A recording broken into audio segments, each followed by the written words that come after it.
The premise of Bewitched is someone different trying to live in a world where they're not accepted. I got a very specific comment saying, can you do a chat about your favorite episodes? So that's what this is about. This is where it all began. Look how young she is. So she's 31 years old there. And it's funny how her makeup changed over the first couple of years anyway. And Agnes there is 63. Just to kind of put it all into perspective for you. Look at that outfit. Dang, dude. Bewitched, bewitched, you've got me in your spell. Let's chat about Bewitched. So, ever since I made my last Let's Chat about Bewitched in responses and a couple of other things, you've asked for more. And I got a very specific comment saying, can you do a chat about your favorite episodes? So that's what this is about. If you haven't seen one of these before, I don't know how exciting it is. It's pretty much us watching an episode. I'm looking at it there in a monitor so I can see what you are seeing. And we're talking about just Bewitched, what I know, what you guys have shared with me, so many things. And we're just kind of hanging out together and celebrating it. So this is, when I'm talking about my favorite episodes, I can't not do the pilot. I mean, please. By the way, those are all rear projections, except that one's pretty tricky. But when they're in the department store, when they're in a restaurant, green screen didn't really exist back then. So that's called rear projection. They are just in front of a blank screen with a projector from behind projecting onto the blank screen. And that's what we're seeing. That's, of course, is a set. Now, if you say, boy, that looks really real, remember that we're watching colorized episodes that were shot in black and white in 4:3 format, which is why the black bars are there. And when they're colorized, it's amazing how real, because the rear projections didn't look that great when they're in black and white, but when they colorize it, they can match the contrast and they can match the colors, and it looks like a really good green screen, basically. So this is where it all began. Look how young she is. So she's 31 years old there. And it's funny how her makeup changed over the first couple of years anyway. And Agnes there is 63. Just to kind of put it all into perspective for you.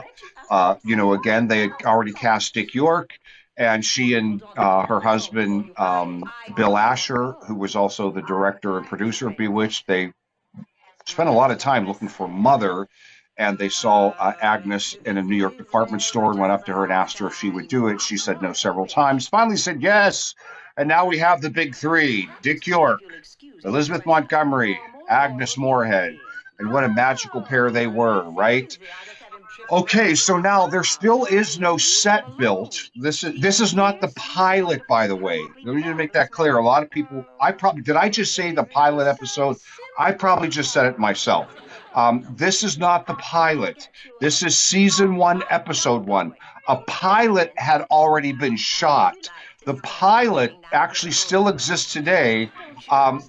I've heard 2 places where it is: the UCLA Film and History, and then the Television Museum of History. I don't know where it is, but man, would I love to get the hands on the pilot.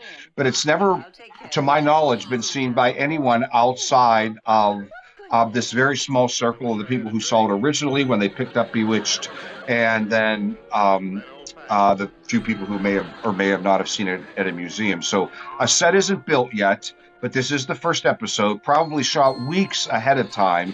Again, probably another pitch had to happen. So this is their hotel room.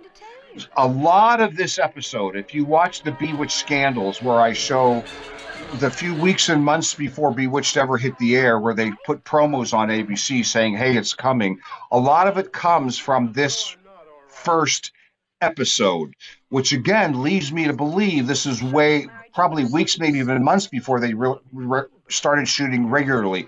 So much so that if you watch those promos in that Bewitched scandal video on this channel, they don't even have the logo right. There's a completely different logo by now in the opening. So this is a pilot, and may I say, see, Darren's office doesn't even look the same. It's completely different. They clearly don't have their sets built yet and ready to go. But this pilot is brilliant on so many ways. So Uh, this first year, I believe Bewitched was #2 in the ratings, and no wonder. Look at that dramatic set. Wow. um, this storyline with Sheila in a pilot episode is just brilliant because it's so important. Oh gosh, do I even want to get into this? It's so important in episodic television, in television, especially back then, that the lead characters are very relatable. Think of Lucille Ball and how that was just a massive I Love Lucy hit. Why? Why Bewitched? Because these aren't special people. I mean, obviously she's a witch, but they are portrayed as very much everyday, relatable, I know that person kind of feeling. By the way, Liz is pregnant here, I think 5 months, and you can kind of tell. Uh, but they are very relatable, and this whole little interaction episode is just brilliant in the fact that, dare, I don't know if you've ever been in that situation. I have, when you're with your spouse or someone you're dating and you meet their ex and it's just awkward and you hate them instantly and you want bad things to happen to them. And so Samantha's character is trying to put on a good face and act good, and Sheila's being conniving and says it's going to be very casual. So she goes wearing this, what would be considered a very frumpy, what is that called? Tweed? I don't know what that's called. I don't know fabrics. Kind of dress or frock, as they call it in later episodes. And everyone else is, super, super dressed up. Darren, of course, is in a suit because back then on episodic television, they wore suits when they washed the dishes. But, the women kind of went in and out of casual and formal wear, and everyone's formal, and she feels bad. And so she uses her witchcraft. And of course, is that actress Nancy Kovac, I want to say, but I may have it wrong. The actress who plays Sheila, who also does a great job of just playing the big snob. And Liz does such a great job of playing the wholesome, all-American girl that you would marry, that everyone wanted to marry during the run of Bewitched, myself included, and dated many people that looked exactly like her. It was really pathetic, actually. But just does such a great job of the juxtaposition of the average American girl with that snobby, witchy with a B girl. And is this the one where the dude sneezes in his soup, or is that a later one? But I think that's a later one. And, she's wearing her sweater and it unravels. So they kind of redo this episode a little later down in the line of episodic season television. But this just sets it up so brilliantly. Such a great first episode because you can't not watch it and just love it. So I always wondered how they did that one. Of course, they used a lot of strings, and maybe there's just a little string tied around her hair and someone's up there in the rafters and whipping it forward. But again, pretty brilliant, so simple, but just so effective. If I'm right, Liz isn't twitching yet. So you're going to have to correct me if I'm wrong, because I've seen so many of these trying to get ready for these chats, and I've watched so many as much as I can in my in-between off times of shooting other things, that I believe she isn't twitching yet. And that'll even have the sound effects done right now. And there's the old black towel too. I mean, it's really funny and it's really effective. Just by the way they do that, by the way they pair her up. So anyway, wildly successful right out of the gate. Bewitched was a big hit. They're not using the right sets. Liz doesn't have the makeup look that she usually have, or the hair look that she usually has. The magical effects, if you notice, are very kind of simple. Doors flying out, hair, fans. They're not using a lot of pyrotechnics or doing any of that yet. And then, of course, the wig flying off is just completely brilliant. And she's totally, just embarrassed and just runs out of the room. And all of a sudden, you watch this and you just cannot help but love the character of Samantha. And, again, everything's fresh, everything's new. They don't know each other. And, of course, now this is supposed to be the Stevens kitchen, which looks absolutely nothing like the Stevens kitchen because they don't even have their sets built yet. But so now that they've done the Sheila thing, they're going to start creating the magic of magic. And what's up with the stove in the middle of the kitchen hanging out at the edge of the counter like that? Though I do remember my Aunt Rose's kitchen never had like cabinets hanging up. Totally random. I sound like Miss Marple. If you even know who that is, doing random things in my life. But now we're seeing her magic and that she can clean and do these kinds of things. It's very early on. They're doing promotional tours. They're doing all of they're using this to create all the promos for what's coming up because they shot this early on, but they have not found themselves at all in the pilot. Okay, so now we're getting where they found themselves. This is season 2 now, so they've definitely found themselves. So this is called a something little visitor. I forget the title of it, but there is Merle, who I based my Bewitched continued character on, just in one scene. And I just tried to look for some character in the entire realm of the Bewitched series that I can use. And here's Liz in season 2, very pregnant now with, I believe this is her second child, because in season 1, she was pregnant when they first started shooting already. And now here she's pregnant, and they decided to write it into the script.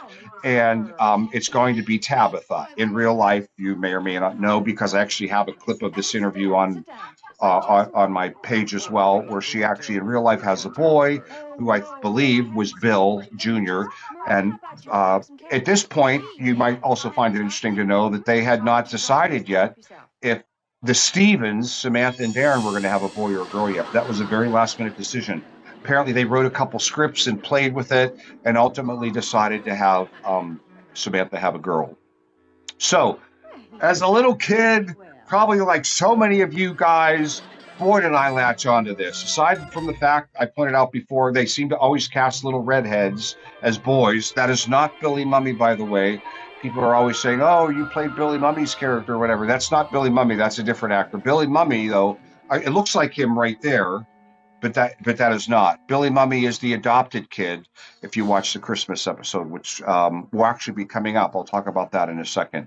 So this scene here, just for me personally, and again, if any other little boys were watching it, you could probably relate.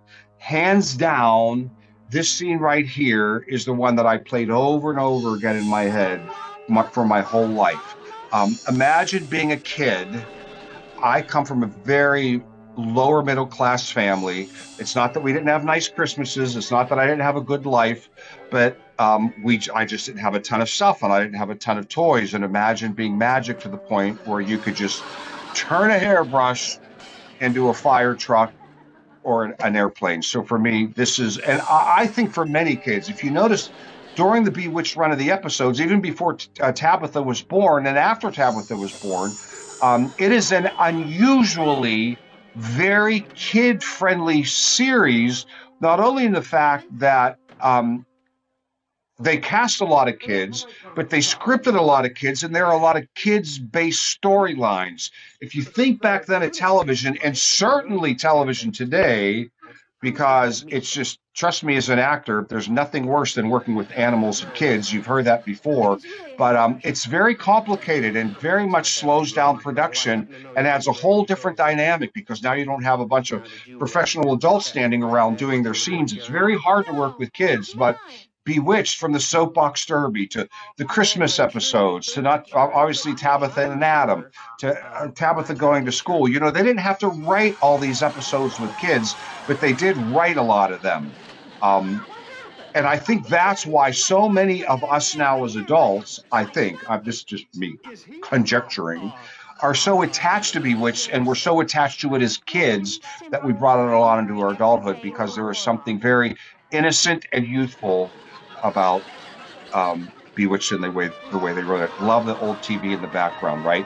Okay, so here we go on with this little magical warlock who can make cakes fly through the air, turn hairbrushes into fire engines, and he's introducing, really for the first time, because right now we have met Aunt Clara by now, we've met Endora, I think maybe even, has Maurice showed up yet? But we don't get a lot of her world introduced into the Bewitched world, at least at this point in the series. Later on, there's more and more and more and more of it. But here by season 1 and season 2, it's almost all about Darren's mortal world and Samantha being an outsider from the witching world, or the witching world. I sound like Harry Potter, the witch's world. But now we're starting to see little glimpses of what her world was like, and now we're seeing a kid. Now again, just as the fire truck and the thing, and the hairbrush. Now, when he can turn liver or whatever it was, did you eat liver? I had to eat liver as a kid. Can you even imagine people eat liver anymore? He turned it into a cake, and just way, way, way, way too magical. And there she is. That heart necklace, by the way, I'll talk about this in the future. I've probably talked about it before, but you'll notice she always has on that heart necklace. That was a gift from Bill Asher, her husband, and the director and producer of Bewitched. And she wore that in real life all the time. And you'll see it in almost every episode for the first 5 or so seasons until things started to go south. And then all of a sudden the necklace disappears and you never see it again. But they were very much in love at this point. Imagine, very much, they're having kids, they are doing TV shows together, and everything was really peachy keen. Eventually, somewhere about here, I think, actually, some people say season 3, but now we're in season 2. I think this is when the relationship between Liz and Dick started to get very strained and very not happy. And she started wanting him off the show, which, how do you do that? And putting a lot of pressure that he didn't want to work with him. His substance abuse was starting to show up, and he started to be a no-show. Again, when did that actually happen? I don't. I probably was. Bill probably told me a date, but just to go back to that whole my relationship with Bill Asher thing, which I know some people are like, okay, we've heard about it, but you have to keep in mind, I wasn't hanging out with him with the notebook. I'm kind of going from memory of things he told me, and some things are like, wow, wow, wow, and I remember them, but little minute details I don't remember. But there's just no question that Liz and York's relationship went south fairly quickly, and the set was not a happy place. And Dick was not showing up, and sometimes he was showing up under some kind of substance, what do you call it, drunk, high, whatever, and it didn't go well. It was not going well. And by the way, in all fairness, because I keep it fair, you saw this, if you saw me reading your comments and chats, someone said, Dick's son said he never had an alcohol problem, but I was told that. But also, let me make very clear that eventually, once he was fired from the show in season 5, eventually on down the line, Dick went into treatment and completely cleared up, to my understanding. But that was not the case here. So again, here we are in Stephen's living room. It's all colorized, so we don't know if those chairs really were blue. But there are some things that appeared in more of the colorized episodes, like I think that couch hung on, if I'm not correct, and we know it was that color, because the next season they started shooting in color. But you'll also notice that all the furniture has wheels, so they could be wheeled in and out. Most of those walls move because this is what's considered a 4-wall set. So they were bringing cameras in and out, bringing lights in and out, and everything was moving around. And I think this is pretty much the end of this episode, where the little warlock ends up saving the day. Samantha, if you notice, is asleep that whole time. But here's this guy, this crook with a bow tie and a hat and a suit, by the way, robbing their house. And the little warlock saves the day. Okay, so we got the pilot, we got Merle, and then for my third favorite episode for me to talk about, before I get to that, so this was used twice, right? Do you know that this was used twice?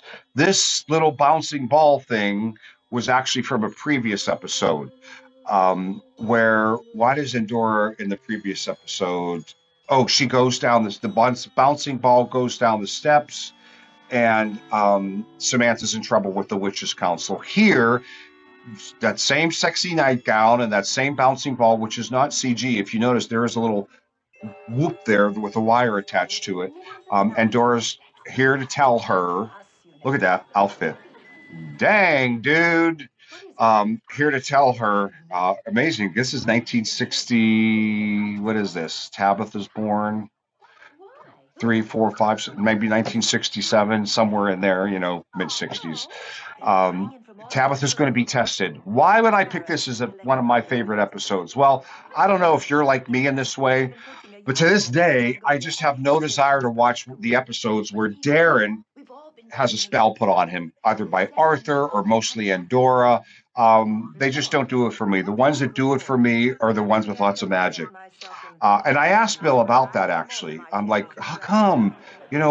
Sometimes you'll see an episode where there's like maybe one little piece of magic in the whole thing. The show was not about the fact that Samantha was a witch. That is not the premise of Bewitched. The premise of Bewitched is someone different trying to live in a world where they're not accepted. That's where you get into the issues of racism and LGBTQ and just a myriad of immigration. All those types of things were really the premise on which Bewitched was based on. She's different, trying to live in a normal world. So the show isn't about the fact that she's magic. It's in there to show that she's not fitting in, and quite sadly, frankly, has to hide who she really is because she wouldn't be accepted. So there we are. Did I even say why I picked this as my favorite episode? It's just because it's loaded with magic. And Tabitha's being tested, and the car comes into the living room, and the magic ants come. Could she look any sexier there for me? No. But again, they played that up. They really pushed the nightgown scenes with Liz. If you'll notice in later episodes, I think started season 5, they went through this phase where they dressed her as a total frumpster, which was totally weird. But at the beginning, they, and they would dress her conservatively like this as well. But at the beginning, they really pushed the sexy envelope a lot in a very good way, I think. But it was the 60s, it was free love and all that stuff, but yet it was network television. You couldn't do things. You notice there's the Harry Potter floating candles. Bewitched was so before its time, long before Harry Potter had candles floating, Bewitched did, even though they're crooked and cheeseball on the wires they're floating on. Okay, so when they had to bring, these sets were not that big. If you look at how many steps, again, these are the weird things that I looked at even as a kid, how many steps it takes an actor to walk from that wall to the TV, it's not that many. Why didn't lenses just make everything look big? That was actually a very small set. So you see the couch and the chair, everything had to be pushed out, if not out completely, to fit that car in there. The living room was not big enough for a couch and chairs and a coffee table and a car. Well, they're gone for that. But even those chairs couldn't have been there for that car to be driven into the living room. I've mentioned before that Bill talked about, and I've often heard how it's very filthy the set was. Are you really surprised? Walls are moving around. Lights are being moved in and out. Cameras are being moved in and out. Cars are being driven onto the set. Horses that are probably pooping are being brought onto the set. Elephants are being brought onto the set. So these sets were very, very dirty. Not only dirty factory-like, but dirty. Okay, so Darren's going to get this super cheeseball bib, Tabitha's magic thing, which I just don't get. Why couldn't they glue those things on better? Am I the only one that says, don't you see that they're not glued on very well? What was the wardrobe department thinking of? Couldn't they make those things stick? That looks like a lobster, actually, right there, is it? So anyway, I'm not sure if I mentioned, but the Darren's office was in the exact location of of the Stevens living room. They would just bring in the walls and the fake out the window thing. Again, because lighting was a big issue. And Tabitha's bedroom, which we just saw, and the den were also the same set. They just brought in pink walls for Tabitha's room. But if you notice, the shape and everything is exactly the same.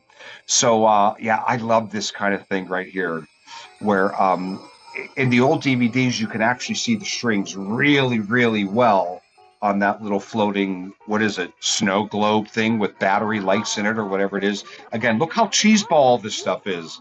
This stuff is super cheeseball, but we bought it. And to this day, we love it. But when they put things into 4K, which they are right now in widescreen, which in case you don't know, get a Roku. They're only $20 at Walmart, and you could be watching Bewitched on Roku channel in 4K on your big screen TV. It's a whole different dimension. That's how we're getting it. It exists on 4K now. So if you're watching old DVDs or old reruns on like these classic TV channels where they're still 4:3 and they're still kind of blurry, dude, go buy yourself a Roku for $20.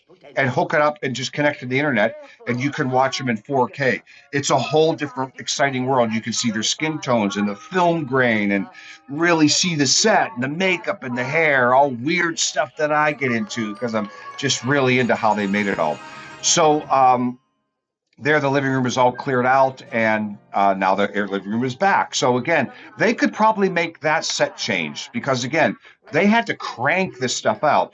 So to go from Tabitha's testing set to the living room set probably took 120 seconds because they probably had stagehands that just went ching ching ching ching ching ching ching because they got all the actresses in this case, and actor Dick will show up and Maurice will show up.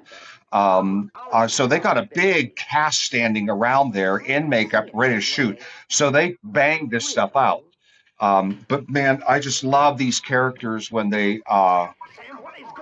like the, dare I say, old lady characters, mature female characters with their hats and their wardrobes. So you've heard me talk about before that Dick, Liz, and Agnes all had their wardrobe supplied for them, where the day players would bring their own clothes. In cases like these two, for example, it is quite likely that they said, you're going to play some kooky, far out world ants, bring us something and we'll look at it.